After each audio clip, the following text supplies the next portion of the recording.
Petite surprise ce soir. On va juste attendre un petit peu avant de la faire monter. Parce que j'ai suivi quelques lives sur TikTok et je suis tombé sur son live où elle a fait un exposé qui m'a beaucoup plu. Je vous cache pas, je sais pas, j'ai appris beaucoup de choses à cet exposé parce que c'est une affaire qui ne m'a pas beaucoup intéressé. Donc cet aspect-là de l'islam sunnite. Mais je pense qu'elle s'y est beaucoup intéressée. Et en plus, à chaque fois qu'elle parlait, elle citait beaucoup de sources. Et moi, ça m'intéresse énormément. Donc, je voulais garder trace sur ma chaîne YouTube de son exposé. Parce que je trouvais qu'elle a fait quand même un travail remarquable. Et comme ça, par la suite, je pense que tous ceux qui veulent aller vérifier, faire un travail de vérification, moi y inclus, vu qu'elle cite toutes les sources, c'est parfait. Donc, on peut se plonger dans cet épisode assez spécial de l'islam sunnite qui relève beaucoup de points sombres et un comportement et des histoires qui sont loin de refléter un message divin ou quoi que ce soit. C'est-à-dire, c'est vraiment, on est là dans des histoires complètement triviales, complètement de manipulation et complètement je sais pas comment dire ça. Bien évidemment, je pense que, comme vous l'avez dit sur le chat, il s'agit de Cassius Lady. Hello, Cassius Lady. Hello, ça va? Hello. I'm fine, and you? Alors, quoi de nouveau depuis une semaine? Depuis une semaine, petite étude, comme tu en as parlé, sur une histoire liée à l'islam, liée au Coran, tout particulièrement, mais pas que. Est-ce que je spoil directement le thème, le sujet? Bien sûr. Les versets sataniques. Les versets sataniques. Alors, c'est un sujet un peu sensible, hein, effectivement. Je commence direct ou on attend un petit peu? On fait monter la sauce? J'ai juste quelques questions. Vas-y. Comment je fais pour le chat? Parce que... ouais, donc commentaire. Il y a deux colonnes, mais je n'ai qu'une seule. Donc, je ne sais pas pourquoi. Ah, effectivement, ouais. Attends, je regarde. Il y a un petit problème. Ouais. Parce que normalement. J'ai besoin de la deuxième colonne. Ouais.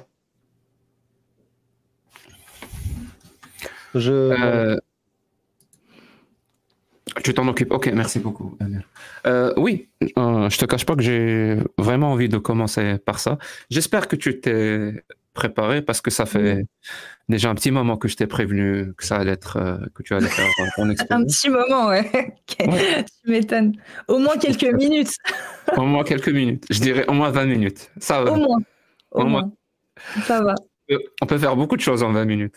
C'est vrai. Comme réunir toutes les sources pour les avoir directement sous les yeux, ce que j'ai fait. Non, c'est vrai que j'aurais dû le faire avant. Je voulais pas. Je t'assure que je voulais pas. J'aimerais bien de te tester aussi sur Allez, c'est parti.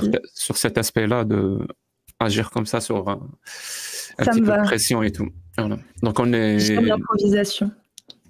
2 secondes, je vérifie combien on est.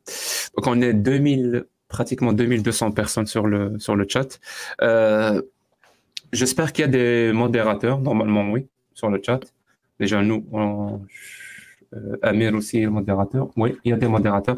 Je vous invite à modérer le chat YouTube et les caps lock, donc les écritures en majuscules ou les messages qui se...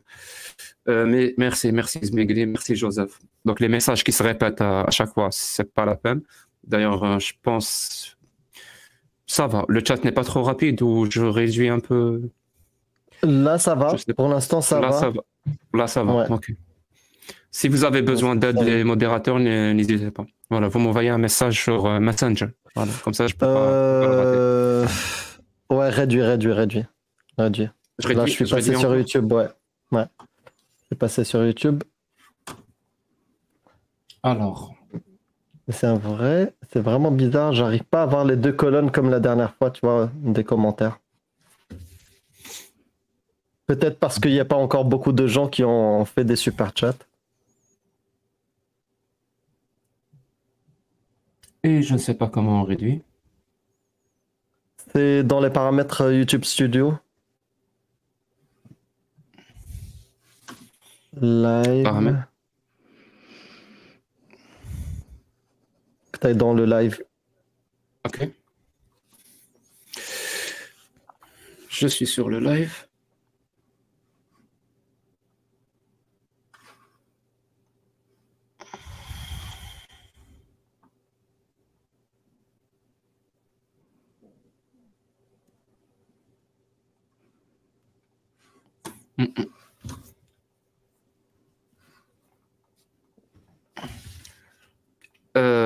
Je vais essayer de régler ça après. Voilà. Je dois aussi regarder comment mettre. Comment je peux agrandir Cassis. Je vais l'agrandir. En fait, Non. En fait, tu vois, en dessous de l'écran, tu as plusieurs dispositions. Tu vois, et si tu la mets là, tac, tu peux la déplacer sur l'écran. Voilà, c'est ça. Déplacez-moi pas trop. Parfait. Exact. Il est bien ce logiciel. Ok. Alors, are you ready? Est-ce que tu es prête? I'm ready. Yeah. Comme tu as besoin jamais. de combien de temps à peu près pour faire cet exposé? Je pense un petit quart d'heure. Oui, je pense. Peut-être. Faut voir. Mais je pense pas que ça durera autant que sur mon live. Sur mon live, je repassais sur pour que les gens assimilent bien. Là, je pense que j'aurais pas besoin de répéter. Prends le temps que tu veux. Moi, je veux. Okay. Tout ce que j'exige, c'est que ça soit clair et sourcé. Voilà. Et comme ça, les gens, et moi inclus, on pourrait, si on veut se plonger sur cet épisode sombre de l'histoire du sunnisme, on pourrait retrouver les sources. Ouais. Merci beaucoup. Comme période sombre, effectivement, on va se replonger sur Il était une fois le prophète à l'époque mécoise. Donc l'époque mécoise, pour recontextualiser, c'est à peu près 13 ans de la vie du prophète. Là, on va parler d'un verset qui est tombé à peu près la 5e année de son histoire à la Mecque. Il faut savoir que à la Mecque, cette époque, il n'y avait pas de monothéistes, il n'y avait que des polythéistes. Et forcément, le prophète qui arrive avec une religion monothéiste a créé un petit chamboulement, on va dire, dans les mœurs et surtout les croyances de la Mecque, des gens de la Mecque. Et toutes les tribus qui se trouvaient à la Mecque ont eu un petit peu de mal avec le prophète, jusqu'à même lui tourner le dos, finalement. Et contre ce problème, le prophète s'est tourné vers Dieu dans l'espoir d'avoir... tout simplement une solution pour pouvoir rallier à sa cause la tribu en question dont il est question, en tout cas c'est les Quraïsh. Je le prononce bien ou pas? Quraïsh? C'est bon. C'est bon, les Quraïsh. Et on peut lire de ce fait dans l'histoire de Al-Tabari, donc le volume 6, page 108, d'accord, voilà. On peut lire l'explication de la descente d'un certain verset, et ce verset, ce sont les versets 19 et 20 de la sourate 53. Donc, je vais vous les lire tels qu'ils ont été descendus, d'accord? Donc, pas ceux que l'on connaît aujourd'hui, mais tels qu'ils ont été descendus, selon en tout cas l'histoire de Al-Tabari. On peut également avoir la source dans le tafsir d'Ibn Kathir, mais ça, je vous le lirai après. Mais selon l'histoire de Tabari, mot pour mot, j'ai copié, c'est bien évidemment en traduction française, volume 6, page 108, pour recontextualiser, lorsque le messager de Dieu vit comment la tribu Quraïsh lui tournait le dos, il aspirait dans son âme que quelque chose lui vienne de Dieu qui le réconcilierait avec la tribu. Et Dieu se révéla. Selon Tabari, on peut lire « Par l'étoile, lorsqu'elle se couche, ton camarade ne se trompe pas. Il n'est pas trompé et il ne parle pas non plus par son propre désir. Et quand il en vint au mot, à savoir Allah qui parle à l'ange Gabriel, qui parle à Mohammed, il dit « Avez-vous pensé à Allat et Al-Uzza et Manat, le troisième autre ?» Alors, Allat, Al-Uzza et Manat, ce sont 3 divinités que les païens de la Mecque priaient. D'accord ? C'était les 3 divinités principales qu'ils priaient. Et quand Allah fait descendre ces paroles, ce verset au prophète, le prophète l'a répété tel quel, d'accord, devant les Quraïsh. Et selon Al-Tabari, c'est là que c'est intéressant, il y a une autre phrase qui a été prononcée qu'on ne trouve plus actuellement. Et cette phrase, c'est « Ce sont des grues de haut vol. En vérité, leur intersection est acceptée avec approbation. » Donc, avez-vous pensé à Allat, Al-Uzza et à Manat, le troisième autre? Ce sont des grues de haut vol. En vérité, leur intersection est acceptée avec approbation. Ok? Et quand les Quraïsh entendent dire ça, forcément, je dis waouh, première fois que Mohammed reconnaît nos divinités. C'est la première fois. Donc ils s'en réjouirent, bien évidemment, furent heureux de la façon dont ils parlaient de leur Dieu. Et ça, c'est dans l'histoire de Al-Tabari. Donc c'est clairement les propos qui sont relayés par Al-Tabari. Seulement, dans ce que j'ai lu là, j'ai omis volontairement une phrase que Al-Tabari a précisée et a rajoutée. Après la prononciation de « Avez-vous pensé à Allat, à Al-Uzza et à Manat, ce troisième autre ?» Al-Tabari précise « Satan a lancé sur sa langue, à cause de ses débats intérieurs et de ce qu'il désirait apporter à son peuple, les mots suivants. » Donc, Al-Tabari nous mentionne que Satan a lancé sur la langue du prophète les propos suivants. Ce sont des grues de haut vol, en vérité, leur intersection est acceptée avec approbation. Et ce verset-là, on ne le trouve plus actuellement dans le Coran et je vais vous expliquer pourquoi on ne le trouve plus. Donc, on va se recontextualiser encore une fois, revenir à cette période-là, donc 5 ans après son arrivée à la Mecque et à peu près entre 7 et 8 ans avant son départ pour Médine. D'accord ? Donc, à ce moment-là, ce verset tombe, le prophète le prononce face à la tribu Quraïsh qui reconnaît enfin. Ils se disent « Waouh, ça y est, enfin !» Donc, il se passe quoi? Les Quraïsh se disent « C'est bon, en fait. S'il reconnaît nos divinités, on va pouvoir prier avec lui. » Et c'est là qu'on voit qu'effectivement, après ces propos, le prophète s'est prosterné ainsi que les Quraïsh. Et c'est dans deux hadiths, Sahih al-Bukhari, le 1071 et le 4862, 1071 et 4862, que l'on confirme cette scène, à savoir qu'il y a réellement eu prosternation en compagnie d'idolâtres et d'associateurs. Donc, on peut lire dans le 1071, d'après Abdallah ibn Abbas, donc Ibn Abbas, c'est le cousin du prophète, si je ne m'abuse, c'est bien ça? Le prophète s'est prosterné dans la sourate An-Najm et se sont prosternés avec lui les musulmans et les associateurs, les djinns et les hommes. Il y a deux hadith Sahih qui parle de ça. Le deuxième, c'est le 4106 et c'est pareil. Le prophète s'est prosterné après avoir fini de réciter la sourate An-Najm. Et la sourate An-Najm, c'est celle-ci. Celle donc que je vous ai lue. Et tous les musulmans, païens, djinns et êtres humains se sont prosternés avec lui. Ok ? Ce qu'on sait, c'est qu'il n'y a eu aucune contestation de l'ange Gabriel ou de Allah lui-même vis-à-vis de ces versets qui sont descendus pendant presque 8 ans. À savoir, c'était le temps nécessaire pour que le prophète décide de partir de la Mecque pour aller à Médine. Alors quand je dis décider, apparemment il aurait été chassé. Alors les raisons sont un peu obscures, donc je ne vais pas les aborder là parce que j'avoue que je n'ai pas les sources, mais il a dû quitter la Mecque. D'accord ?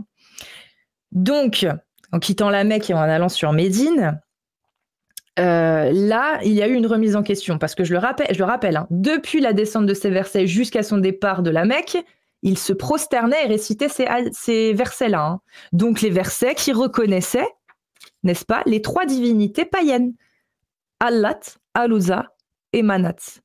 Et c'est seulement en quittant la Mecque que certains versets ont commencé à tomber.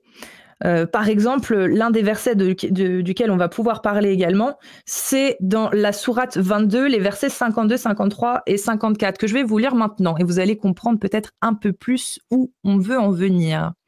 Alors, on va commencer, le 52. « Nous n'avons envoyé avant toi ni messager ni prophète », donc ça c'est la parole de Allah qu'il retransmet à l'ange Gabriel, qui le retransmet, n'est-ce pas, au prophète.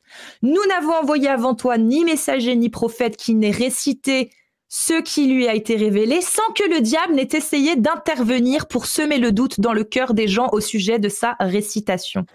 Allah abroge ce que le diable suggère et Allah renforce ces versets. Allah est omniscient et sage. Et ce verset-là, il tombe pas n'importe quand, parce qu'il tombe au moment où le prophète arrive sur Médine. Et sur Médine, la grande différence avec la Mecque, c'est que là-bas, il n'y avait que des monothéistes, parce que c'était majoritairement des tribus juives. Donc, ils connaissaient clairement leur religion monothéiste, des enfants d'Abraham. Et quand le prophète est arrivé sur Médine, il s'est dit, bon, bah, c'est bon, ici, il n'y a que des monothéistes, je vais pouvoir gérer. Je ne vais pas avoir besoin de faire des courbettes pour essayer de rallier des polythéistes à ma cause.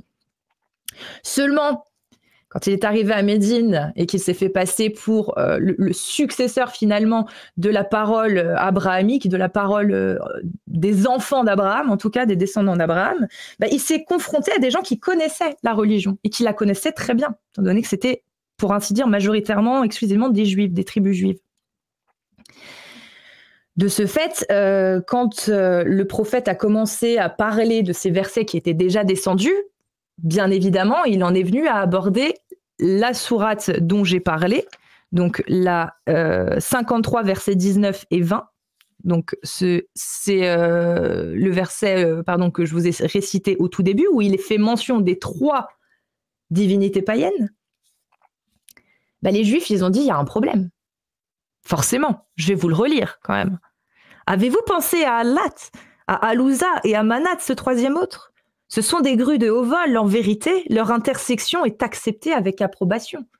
Or, pour les Juifs, c'est une hérésie de dire ça. C'est une aberration. Il n'y a qu'un seul Dieu, et Dieu, leur Dieu, ne reconnaît aucun autre Dieu, aucune autre divinité, et encore moins des divinités païennes. Et là, ça a commencé à faire une petite dissonance. Ah oui, effectivement, il va falloir trouver quelque chose. Les Juifs ne sont pas dupes. Ils disent, c'est quand même bizarre. Si c'est le même Dieu, c'est soit tu t'es trompé, soit c'est satanique et c'est pas du tout le même Dieu. Et suite à quoi, l'ange Gabriel, donc d'après l'histoire de Tabari, également, page 109, vous pouvez le trouver, l'ange Gabriel vint au prophète lui souffler ces mots. « Oh Muhammad, récite-moi la sourate de l'étoile. » Muhammad récita donc la sourate où il fait question, encore une fois, de « Avez-vous pensé à Allat, à Alouza et à Manat, le 3e autre? Ce sont des grues de haut vol, en vérité, leur intersection est acceptée avec approbation. » Et l'ange, selon Tabari, encore une fois, répondit « Oh Muhammad, qu'as-tu fait? Tu as récité aux gens quelque chose que je ne t'ai pas apporté de la part de Dieu, et tu as parlé de ce qu'il ne t'a pas dit. Ce n'est pas ainsi que je te l'ai transmise, cette sourate. J'ai dit, ce partage est injuste. Tu l'as changé, et tu as mis autre chose à la place de ce que je t'avais dit. » On peut lire également dans l'histoire de Tabari, il complète en disant « Le prophète, après ça, fut très inquiet, il ne mangea plus et ne but plus pendant 3 jours. » Voilà, bon. Sacré comédien. Oui, je fais un petit peu du jugement, c'est vrai, en effet. C'est des petites quenelles que je pose par-ci, par-là. Ceci étant dit, eh bien... Oh là là, oh là là. Ça faut pas faire. De quoi, crotte de nez? Faut que je dise crotte de nez? Oui, non, les crottes de nez, on se calme. On se calme. Okay. Je me calme, d'accord. Excusez-moi, je me suis un peu emportée, c'est l'ivresse. Et donc, suite à cette descente du message de Allah par l'ange Gabriel, forcément, il y a eu remaniement des versets. Et du coup, quand on retourne voir les versets qui sont actuellement dans le Coran, on peut lire « Que vous ensemble les divinités Allat et Alouza, ainsi que Manat, cette 3e autre ?» Jusqu'ici, tout va bien. Maintenant, on continue. « Sera-ce à vous le garçon et à lui la fille? Que voilà donc un partage injuste. Ce ne sont que des noms que vous avez inventés, vous et vos ancêtres. Allah n'a fait descendre aucune preuve à leur sujet. Ils ne suivent que la conjecture et les passions de leur âme, alors que la guidée leur est venue de leur Seigneur. » Ça, ce sont les versets qui ont été rajoutés, d'accord, à la place du verset original, d'accord, qui a quand même tenu presque 8 ans, faut le rappeler. Hein. C'est-à-dire que l'ange Gabriel, il a attendu presque 8 ans pour venir voir le prophète en lui disant « Mais attends, mais c'est pas ça que je t'ai dit. Hein. Tu as mal rédigé. Hein. C'est pas ça que je t'ai dit. Hein. » Seulement, ça faisait quand même presque 8 ans que le prophète il récitait cette sourate et ce verset et se prosternait de temps à autre avec des associateurs et des idolâtres. Donc en 7 ans, un peu plus de 7 ans, Allah ne l'a pas vu. Gabriel ne l'a pas vu. À aucun moment ils se sont dit bon, non, c'est pas ça qu'on t'a dit. Non, ils ont attendu. D'accord. Ils ont attendu étonnamment le moment de l'arrivée du prophète à Médine, là où effectivement cette version ne tenait plus la route, étant donné que à Médine, il n'y avait que des monothéistes, des gens qui connaissaient la religion et l'histoire d'Abraham, etc., mais qui savaient pertinemment que Dieu ne reconnaissait aucune autre idole, seulement Dieu. Le reste, c'était pas du tout acceptable dans la religion, en tout cas judaïque. Donc la question se pose en fait, à partir du moment où on a Al-Tabari et Ibn Kathir, parce que Ibn Kathir, ce qui est intéressant, c'est que quand on lit son exégèse, il fait mention de plusieurs sources déjà. Donc la première, c'est un récit rapporté par Saïd ben Jubayr qui dit que au moment à la Mecque, voilà, le messager de Dieu récita la sourate de l'étoile, donc celle-ci. Arrivé à ces versets, et maintenant que dire d'Ellat, El-Uzza et de Manat, cette troisième idole, fermez les guillemets, Satan jeta sur sa langue ses propos. Donc encore une fois, on retrouve la version de Tabari dans ce tafsir, ok. Ces idoles sont les plus distinguées dont leur intersection sera acceptée. Donc ça, c'est une autre tournure de la phrase que j'ai donnée précédemment. Les idolâtres s'écrièrent alors « Il n'a jamais mentionné nos divinités en bien avant ce jour-ci. » En récitant cette sourate, le prophète devait se prosterner comme il se doit. Il se prosterna et les autres se prosternèrent. Dieu fit descendre ce verset. Donc ce verset qui fut amené par l'ange Gabriel au moment du voyage, d'accord, de l'arrivée à Médine du prophète. Nous n'avons pas envoyé avant toi un seul prophète ou apôtre auquel Satan n'ait tenté de ravir ses espoirs, mais Allah décèle les tentatives de Satan, puis il raffermit ses propres preuves. Il est savant et sage. Ok ? Donc là, on a déjà une version. Ensuite, on va descendre, on va écouter une autre version de Al-Bahawi, qui est également retransmise par Ibn Kathir. Dans son ouvrage, donc de Al-Bahawi, l'interprétation du Coran, il s'est demandé avec étonnement, mais comment cela pouvait-il arriver du moment que Dieu a préservé son message ? C'est une très bonne question, ça. C'est quand même Dieu. Et Dieu, effectivement, à plusieurs reprises, Allah a dit que le seul livre dont il validait, entre guillemets, ou en tout cas assurait l'authenticité sans pouvoir changer, falsifier, etc., c'est le Coran. Pardon ? Très bonne question. Oui, très bonne question, hein. On est d'accord. Et donc Al-Bahawi, il a essayé de trouver une réponse à ça.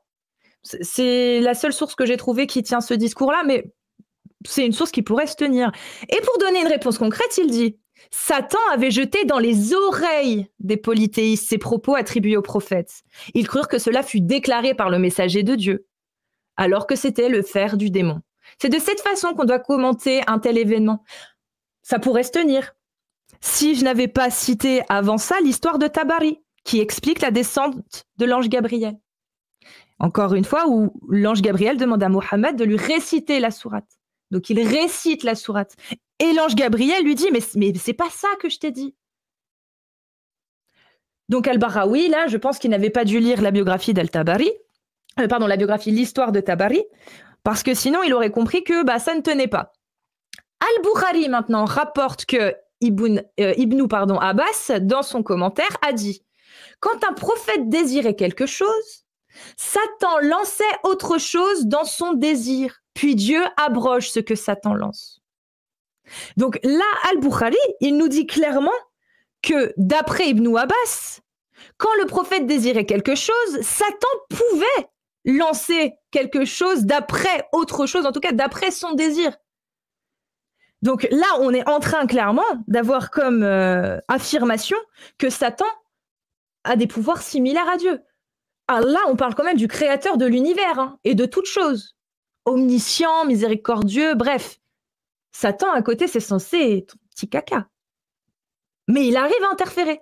Et là, on a la deuxième référence qui dit, même la troisième, parce qu'il y a quand même Al-Tabari, Ibn Abbas. Il y a également, j'ai cité juste avant, Saïd Ben Jubayr. Donc, on est à la quatrième, Al-Bukhari, okay, qui confirme que Satan arrive à interférer sur les paroles du grand Dieu, Allah, créateur de l'univers et de tout ce qui en découle. Ok, bon, on peut continuer. Hein. Après, il y a d'autres... voilà, si Allah tolère les manœuvres de Satan, Dieu dit à la suite, pardon, si Allah tolère les manœuvres de Satan, c'est pour éprouver les cœurs incertains ou endurcis, c'est-à-dire de ceux dont les cœurs contiennent le doute du polythéiste et d'incrédulité, comme ceux qui se sont réjouis des propos attribués aux prophètes. Mais là, Dieu a dit que Allah, que lui-même tolérait les manœuvres de Satan. Mais à quel moment, en fait? À quel moment Allah accepte que son discours soit travesti par Satan? Et en plus de ça, c'est pas un petit changement, c'est un changement qui a duré 7 ans. En 7 ans, il a eu le temps de la réciter, je ne sais pas combien de fois, cette sourate erronée. Et Allah a laissé faire, en prétextant que s'il tolère les manœuvres de Satan, c'est pour éprouver les cœurs incertains ou endurcis. Soit, mais alors pourquoi Gabriel est descendu 7 ans après en disant « Oh là là, Mohammed, mais qu'est-ce que tu as fait? Tu as récité aux gens quelque chose que je ne t'ai pas apporté de la part de Dieu et tu as parlé de ce qu'il ne t'a pas dit. » Là aussi, il y a une incohérence. Donc, d'un côté, Allah tolère les manœuvres de Satan et de l'autre, il va engueuler le prophète 7 ans plus tard. Petite incohérence. Enfin bon. Ça, c'est dans le tafsir d'Ibn Kathir de la sourate 53, versets 19 et 20. Non, pardon, c'est pas, pardon, excusez-moi, c'est pas le tafsir là, c'est le tafsir de la sourate 22, excusez-moi. Celle que je vous ai lue tout à l'heure, d'ailleurs, je peux vous la relire. Nous n'avons envoyé avant toi ni messager ni prophète qui n'ait récité ce qui lui a été révélé sans que le diable n'ait essayé d'intervenir pour semer le doute dans le cœur des gens au sujet de sa récitation. Donc, ce verset-là, vous allez voir le tafsir, c'est le verset 52 de la sourate 22.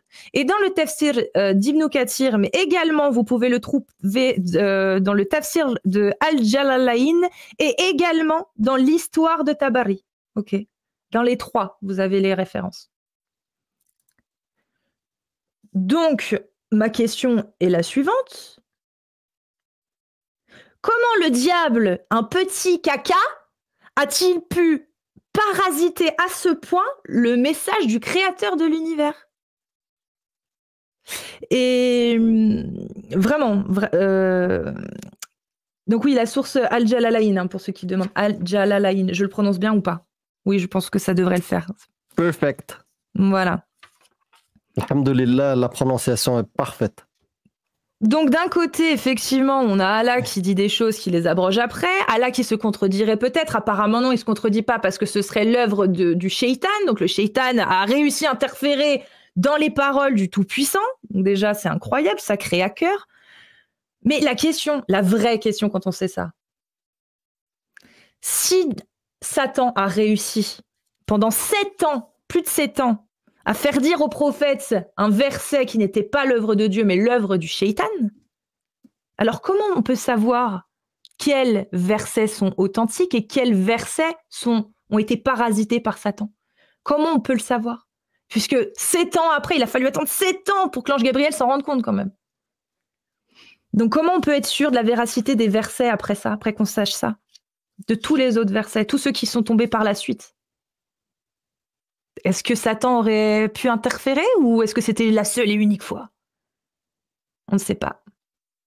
Telle est la question. Je veux quand même poser une petite dédicace parce que j'ai réussi à remettre de l'ordre dans toutes ces recherches grâce à l'observateur quand même. J'ai envie de placer quand même pour le dire. Rendons à César ce qui est à César. Il a fait un travail dingue aussi. Voilà. Donc voilà la question. Comment faire pour savoir si les versets, en sachant ça, sont bons, tous issus de la parole de Dieu? Comment être sûr que Satan n'a pas interféré d'autres fois. Voilà. Merci beaucoup. Merci beaucoup. C'était un bon exposé. Avec plaisir. Et il y avait toutes les sources. Je pense que je vais découper ce petit passage et en faire une vidéo pour ceux que ça intéresse. Et avec l'aide de... je vais demander peut-être à l'observatoire, je vais te demander à toi. Je vais essayer de mettre dans la description toutes les sources que tu as citées. Ça facilitera, voilà, ça facilitera beaucoup le travail de recherche pour ceux qui veulent s'y intéresser. Mais maintenant, est-ce que, après avoir lu ça, et je pense avoir compris, donne-moi une explication rationnelle à cette histoire. Une explication rationnelle. Voilà, là, je te laisse, c'est toi qui vas analyser les choses et me donner l'explication qui justifie cette histoire. Une explication rationnelle. Tout simplement, j'ai apporté quelques éléments, à savoir, par exemple, le début, on sait qu'il a des problèmes, que Mohammed a des problèmes avec les tribus présentes à la Mecque. Il faut qu'il trouve une solution pour les mettre de son côté. Hop, qu'est-ce qu'il faut que je fasse? Allez, je vais leur donner un petit sucre, je reconnais leur divinité, au moins tout le temps que ça pourra m'assurer leur dévotion. Et puis au moment où effectivement ça se passe plus très bien pour lui, où il part de la Mecque pour aller à Médine, là il se dit c'est plus des polythéistes, je vais pouvoir récupérer mon discours de base. Seulement il avait oublié ces versets-là certainement, parce que quand il les a récités, ça a interloqué les Juifs. Et c'est là que l'ange Gabriel, comme par hasard, est tombé. Il s'est dit il faut que je trouve un truc. Mohammed s'est dit il faut que je trouve un truc. Comment je peux faire? Bingo. Ils ont raison, c'est satanique. Ils ont raison, c'est satanique. Il faut que je dise que Dieu m'a dit que oui, c'est le diable qui a interféré. Donc il a balancé ça. C'est passé plus ou moins, parce que les Juifs ne l'ont pas cru pour autant. Vous dites pas en France le diable, là, le dollar, un truc du genre? Le dollar. Il n'y a pas le dollar. On peut lui coller, voilà, tout ce qu'on veut sur le dos, ouais. Tout ce qu'on veut. Ouais, avoir le dollar.